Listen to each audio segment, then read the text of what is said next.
Voilà plusieurs semaines que nous cheminons sur ce chemin de carême.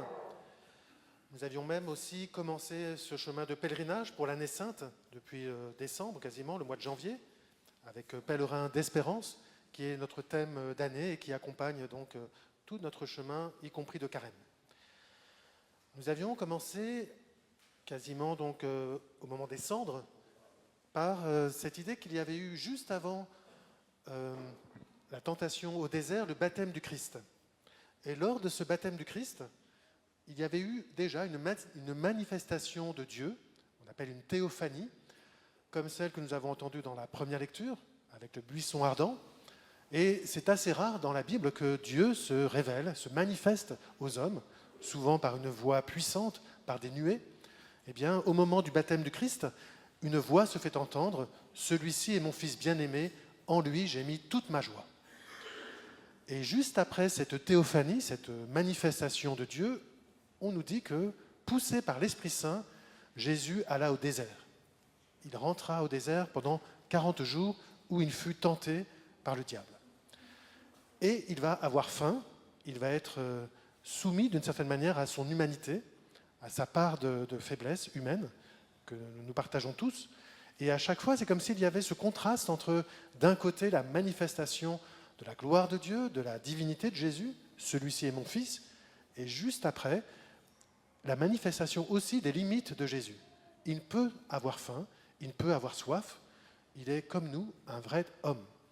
Donc vrai Dieu, vrai homme, c'est ce que nous avons vu donc déjà dès le premier dimanche de carême avec les tentations au désert.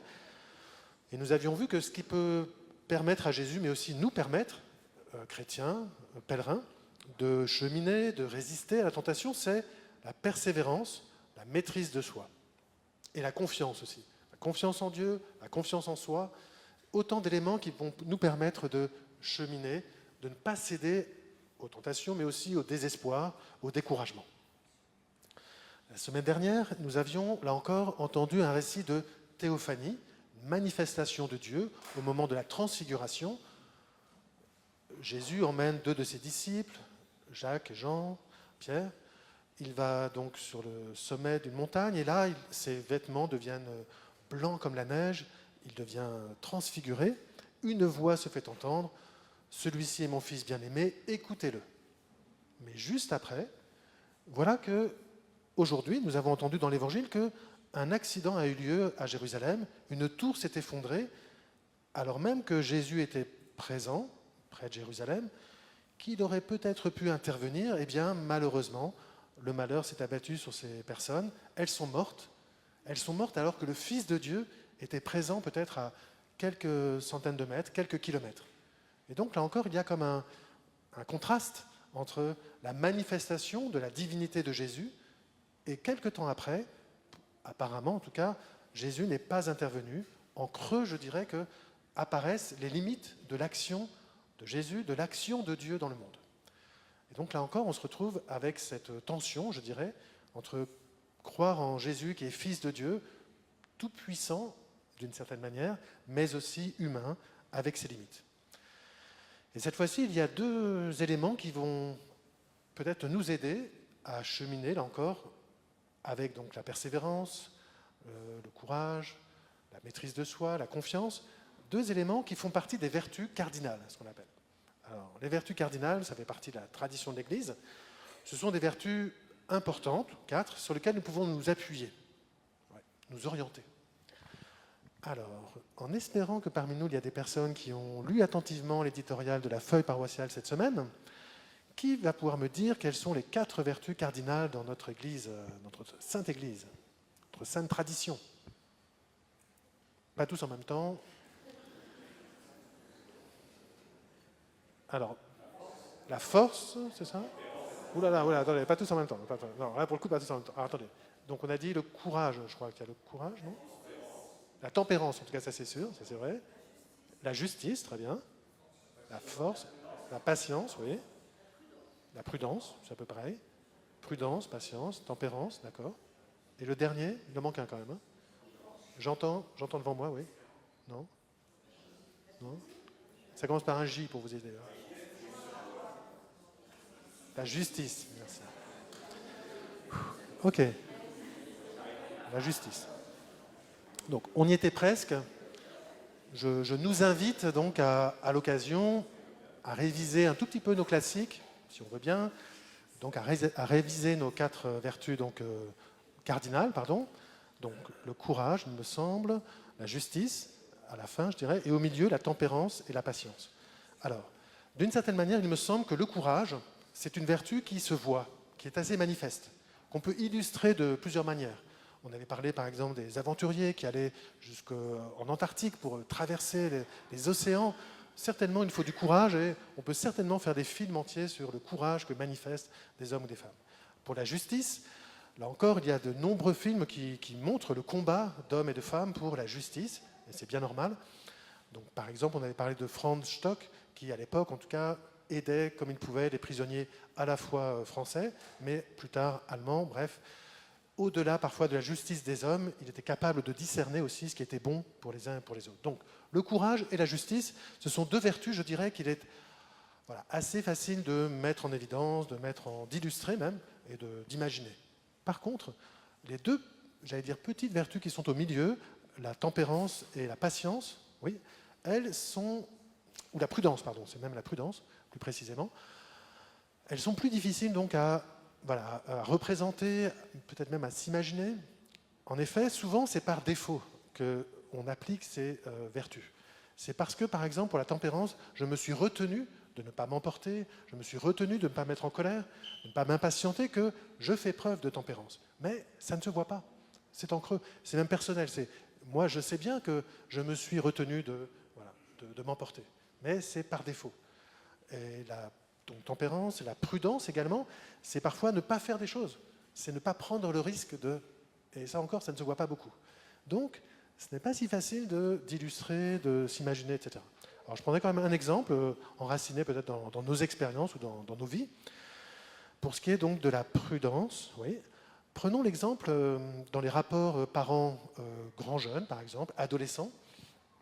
On le sait, oui, on le sait que la période de l'adolescence, ce n'est pas une période facile pour personne, je dirais, ni pour ceux qui la vivent, ni pour ceux qui sont dans l'entourage. Et c'est bien normal parce que ce sont des moments où on se cherche, où on se construit parfois tout contre, et donc il peut y avoir des tensions. Alors, comment dire ça ? La difficulté, voilà, c'est ça, ça va être comment faire preuve de tempérance, de prudence, lorsque, par exemple, des résultats attendus, des résultats escomptés, comme le figuier qui aurait dû porter des fruits, il arrive, c'est un peu fatal, je pense, que les résultats attendus ne sont pas là. Et dans ce cas-là, quelle attitude adopter ? Je sais bien qu'il y a une autorité parentale. Une autorité, à la racine, c'est ceux qui veulent faire grandir une personne. Mais voilà, quand les résultats ne sont pas là, quelle attitude adopter ?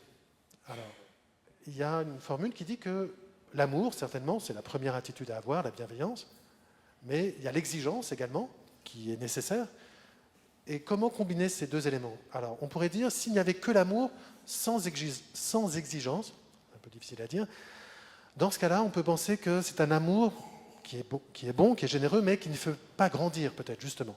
C'est un amour qui va peut-être faire stagner une personne. Si on ne met pas de limite, si on n'invite pas la personne à grandir, eh bien, elle risque de stationner un peu, voire même de... Bon, en tout cas, au moins, ça risque d'être un peu horizontal. Il y a un risque, c'est l'exigence sans amour.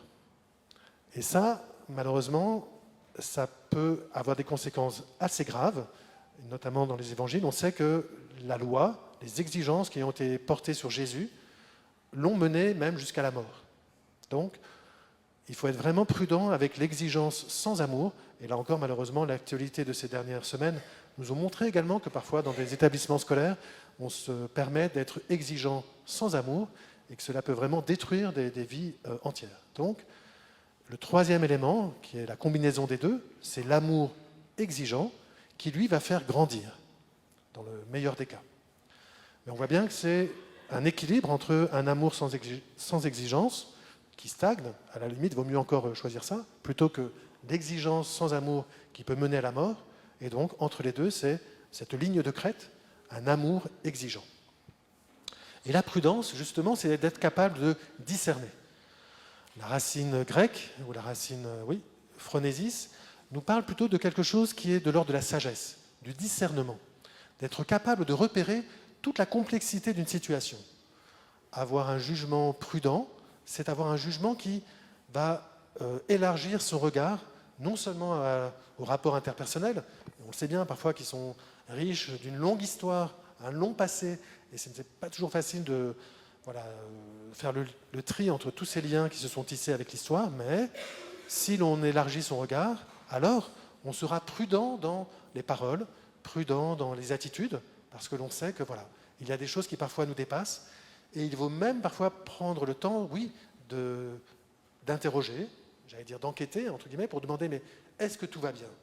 Si on sent que les relations deviennent tendues, si on sent que ça devient difficile, alors il y a cette première approche, de chercher à savoir qu'est-ce qu'il se passe. Est-ce que tout va bien? Est-ce qu'il y a peut-être des éléments que je ne connais pas qu'il faudrait peut-être que je prenne en compte?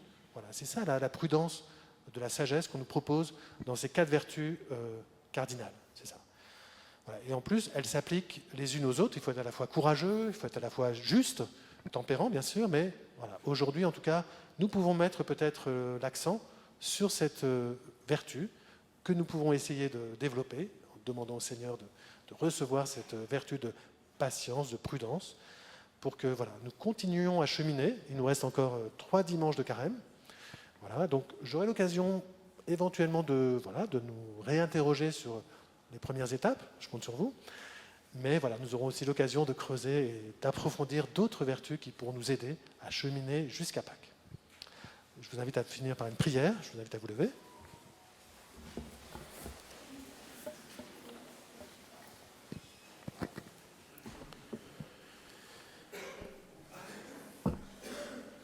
Seigneur, toi qui prends le temps de regarder chaque personne avec amour. En ce dimanche, tu nous parles du figuier qui devrait porter du fruit.